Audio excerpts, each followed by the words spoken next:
Very good morning, everyone. This is Zach, the co-founder of FOMO Pay, presenting you today how to empower cross-border interoperability. Here is the current trend in the market. We see more and more big tech and super app coming. Like in China, Alipay and WeChat Pay launches the new digital bank. In US, Facebook, Microsoft, and even Google, they are entering the payment market and trying to become a new bank. In traditional financial institutions like banks, Standard Chartered also launched the Standard Chartered Digital Bank in Hong Kong.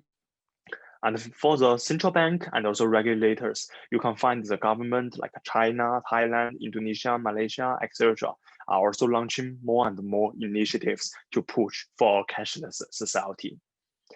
Given the digital trend right now, so let's look at the problem of the current market. For the card and the bank payment, the settlement term is very long, can be even T+3 or even more. And the transaction fee is as high as 7%.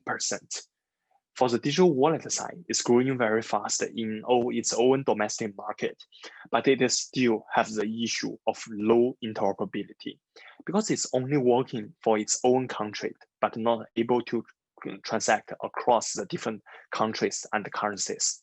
So example here showing that WeChat is only able to transact in RMB and Google only transact in USD, and they are not able to interoperate with each other like what Visa and MasterCard did for the bank card. That's exactly why we started FOMO Pay, trying to let the digital wallets interoperate with each other, become Visa for the digital wallet. Connect your FOMO, connect you all. Currently, FOMO Pay is licensed by the Central Bank of Singapore and under the Major Payment Institution license. And for the past 5 years, we have been working very closely across the different wallets and also banks. We are also the member in the MAS SGQR task force under the Central Bank, launched the first standardized QR code in the world to interoperate with the different wallets. Now let's talk about a little bit more about the product, how the cross-border interoperability works for the digital wallets. For example, Jeff here, one Emirate, he has only the local wallet, which is a UAE wallet. And when he traveled to China and buying products online from China, where only the CNY payment method are supported. With FOMO, now he can use his UAE wallets and transact in local currency in China. On another side, Tony, a Chinese, he only have like a Chinese wallet, which is let's say WeChat Pay. With FOMO, he now can spend seamlessly in UAE, no matter paying on e-commerce or in the retail shop. We as a platform in between the different wallets and converting the different wallets standard protocol and currencies makes the payment happening seamlessly in the backend. And in this way, FOMO helps to reduce the settlement term and also to reduce the overall FX transaction fee to almost like 1 to 2%. So how big is this cross-border payment market? From the statistics in 2019, it shows that the global payment revenue for the alternative payment method powered by the digital wallets, it's more than 1 billion, and it is still growing at least 30% every year. Our revenue model is also quite simple.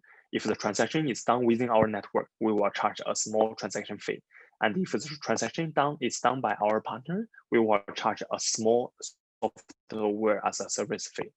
As long as there are more clients or the partners we have, then it will bring more and more products and result in a positive circle for us. Next, let me also share with you a little bit more about us. So FOMO was recognized by the MAS as the Central Bank FinTech Award winner, also certified as the first Visa-ready partner in the APAC region. We worked very closely with all the banks, including Citibank, OCBC Bank, and DBS Bank as their award winner. And this year, we are also recognized by the World Economic Forum as the global innovator to push for the Industry 4.0. We started our solution in APAC, and now we have a presence in Africa. And this year, we are also trying to bring this solution to the Middle East. So here is some of the brands that we partnered together, including all the digital wallets and also the banks. We have a very professional team of engineers and ex-bankers, started as a payment aggregator, then part of the central bank task force, and now banking infrastructure provider. In future, we are also going to be the part of the new digital bank. Let's try to work together to build a cashless world. Thanks for your listening.